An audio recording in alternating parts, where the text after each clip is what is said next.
মন্ডল স্টুডিওর নিবেদন গ্রাম বাংলার ভূতের গল্প। নমস্কার শ্রোতা বন্ধুরা, আজ আপনারা শুনবেন লেখক বরেন চক্রবর্তীর কলমে লাস্ট ট্রেন। গল্পটি খারাপ লেগেছে, ভালো লেগেছে, দারুণ লেগেছে, আপনাদের মনে যাই প্রতিক্রিয়া হোক না কেন অবশ্যই একটি কমেন্ট করে জানাতে ভুলবেন না। আর ভিডিওটি ভালো লাগলে অবশ্যই একটি লাইক করে চ্যানেলটিকে সাবস্ক্রাইব করে আমাদের পাশে থাকবেন। গল্প পাঠে আমি রাজি, তবে সে দেরি না করে অতি শীঘ্র শুরু হতে চলেছে আজকের বিশেষ নিবেদন লেখক বরেন চক্রবর্তীর কলমে লাস্ট ট্রেন।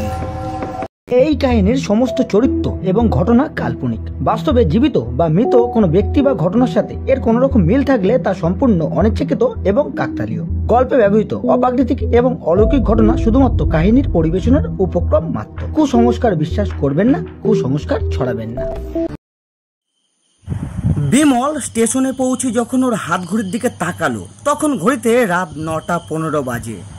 টিকিট কাউন্টারে বসে থাকা লোকটাকে বিমল জিজ্ঞাসা করলো, আচ্ছা দিল্লি যাওয়ার ট্রেনটা কি চলে গেছে? হ্যাঁ, এই মিনিট 5 আগে গেল। চলে গেছে? তা দিল্লি যাওয়ার অন্য কোনো ট্রেন নেই? হ্যাঁ, একটা লাস্ট ট্রেন আছে রাত 10:30 নাগাদ। আপনার যদি কোনো অসুবিধা না হয় তাহলে আপনি লাস্ট ট্রেনে যেতে পারেন, তবে সাবধান, অনেক সময় লাস্ট ট্রেনে জার্নির অভিজ্ঞতা খুব একটা ভালো হয় না। না না, আমার কোনো অসুবিধা নেই, আমি লাস্ট ট্রেনেই যাব।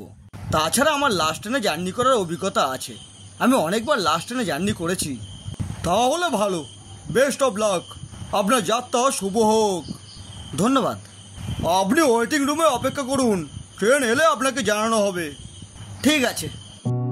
টিকিট কাউন্টারে লাগোয়া ওয়েটিং রুম। বিমল বাইরে থেকে দেখলো ওয়েটিং রুমটা পুরো ফাঁকা। বিমল ওয়েটিং রুমের বড় কাচের দরজা ঠেলে ভেতরে ঢুকলো।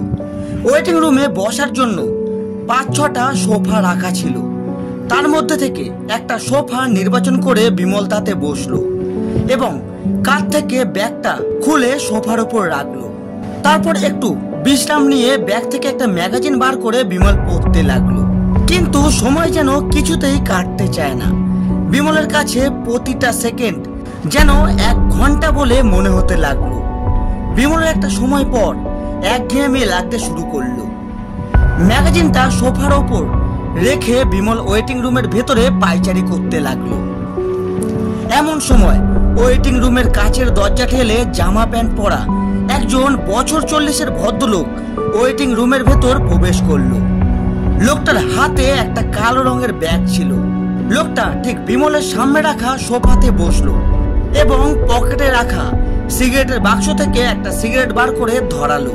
বিমল আগের মতো আবার সোফাতে গিয়ে বসলো এবং চোখের সামনে আবার ম্যাগাজিনটাকে মেলে দিল। ম্যাগাজিনটা পড়তে পড়তে বিমল লোকটার দিকে একবার তাকালো। বিমল দেখলো লোকটা ওর দিকে তাকিয়ে রয়েছে। বিমলের মনে হলো হয়তো লোকটা ওর সঙ্গে কথা বলতে চায়, কিন্তু ওকে চুপচাপ দেখে লোকটা হয়তো ওর সাথে কথা বলার সাহস পাচ্ছে না। ওয়েটিং রুমের ভেতর বেশ কয়েক মিনিট নিস্তব্ধতা বিরাজ করলো।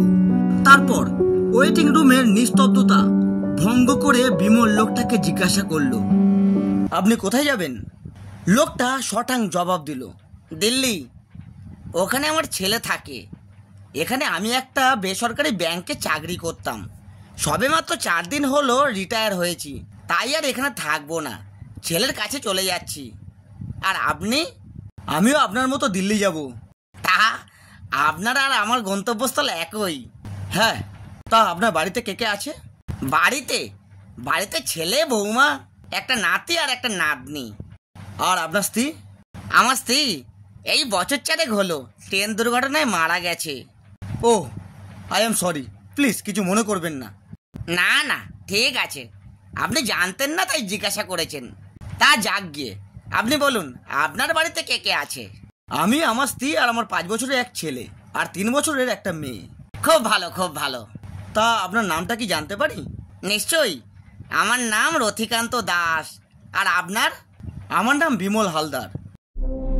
এইভাবে কথা বলতে বলতে খুব কম সময়ের মধ্যেই ওদের দুজনের মধ্যে বেশ জানাশোনা হয়ে গেল।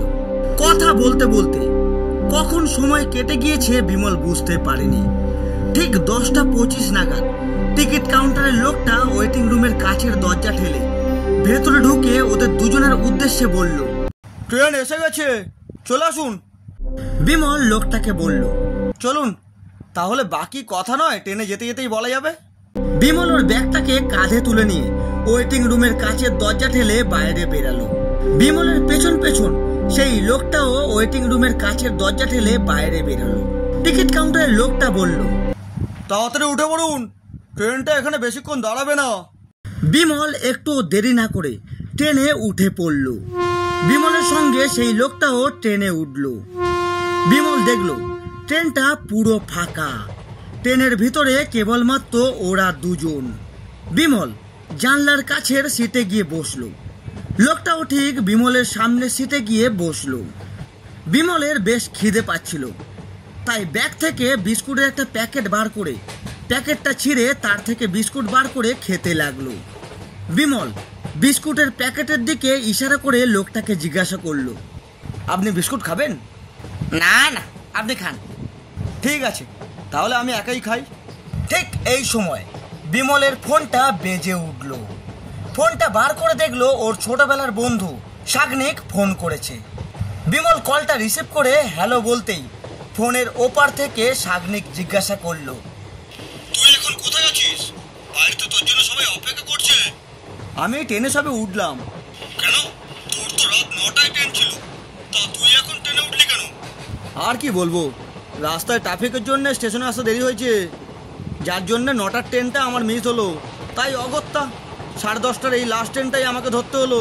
তুই চিন্তা করিস না, কাল ঠিক সময় আমি পৌঁছে যাবো। ঠিক আছে, সাবধানে আয়, চল রাখছি। ঠিক আছে, রাখ। এই বলে শাগনিক ফোনটা কেটে দিল।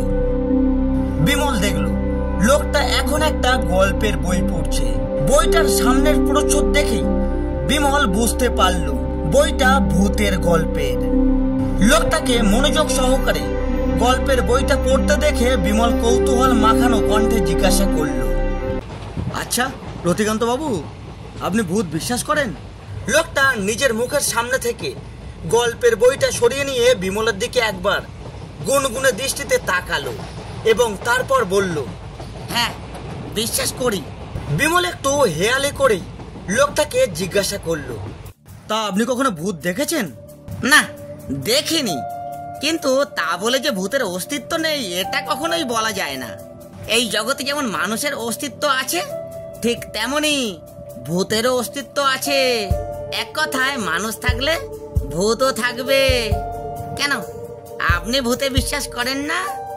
না, আমি ওইসব ভূত ফুতে বিশ্বাস করি না, ভূত বলে কিছু নেই।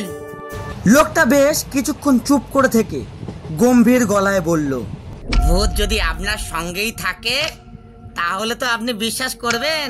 বিমল অবাক হয়ে বলল, মানে? লোকটা নিজের মুখের ওপর থেকে বইটা সরিয়ে নিল।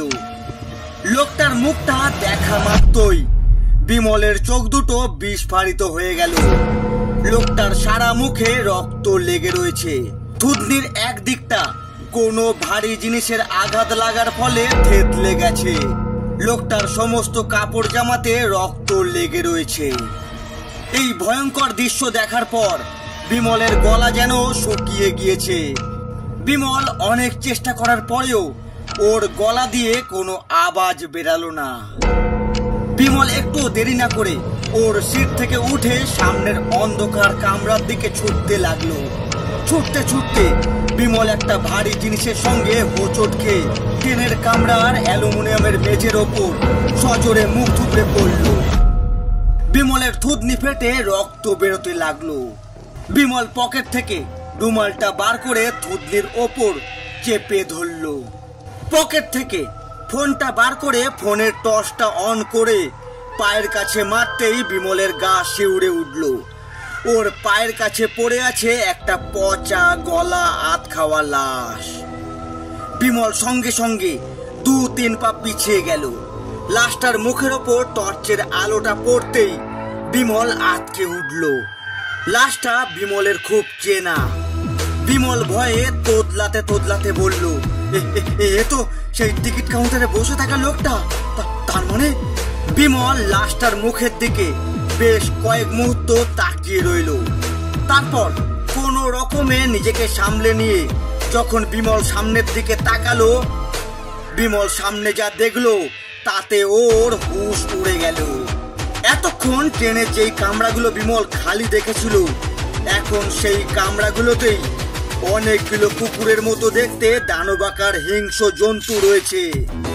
তারা প্রত্যেকেই বিমলের দিকে একটা হিংস্র চাহনিতে তাকিয়ে রয়েছে এবং থেকে থেকে বিমলের উদ্দেশ্যে গর্জে উঠছে। বিমল দেখলো ওর থেকে কিছুটা দূরে সেই লোকটাও দাঁড়িয়ে আছে।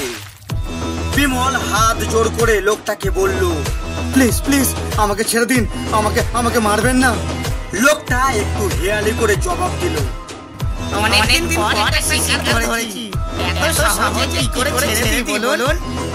বিমল আবার আগের মতো হাত জোর করে লোকটাকে বলল, দয়া করে আমাকে ছেড়ে দিন, আমাকে মারবেন না।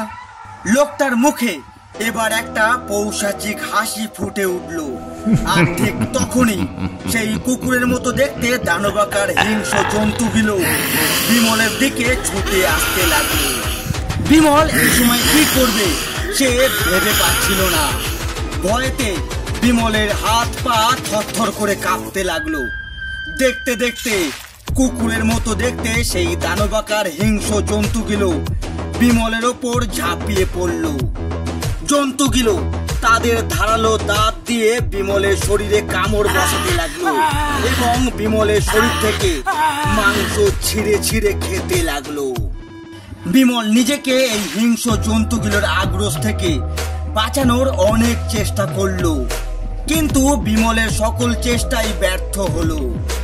এতগুলো হিংস্র জন্তুর কাছে বিমল নিজেকে অসহায় বলে মনে করতে লাগলো। বিমল যন্ত্রণায় চিৎকার করে উঠল, কিন্তু এখানে বিমলের চিৎকার শোনার কেউ নেই। ট্রেনের হুইসেলের শব্দে বিমলের চিৎকার যেন মিলিয়ে গেল।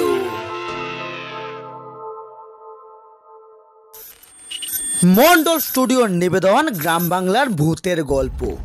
নমস্কার বন্ধুরা, আজ আপনারা শুনছিলেন লেখক বরেন চক্রবর্তীর কলমে লাস্ট ট্রেন। গল্পটি কেমন লাগলো অবশ্যই একটি কমেন্ট করে জানাতে ভুলবেন না। আর ভিডিওটি ভালো লাগলে অবশ্যই একটি লাইক করে চ্যানেলটিকে সাবস্ক্রাইব করে আমাদের পাশে থাকবেন। আজ এতটুকু, দেখা হচ্ছে আরো একটি হাড় হিম করা ভূতের গল্প নিয়ে। ততক্ষণ নিজে ভালো থাকুন আর সকলকে ভালো থাকতে সাহায্য করুন।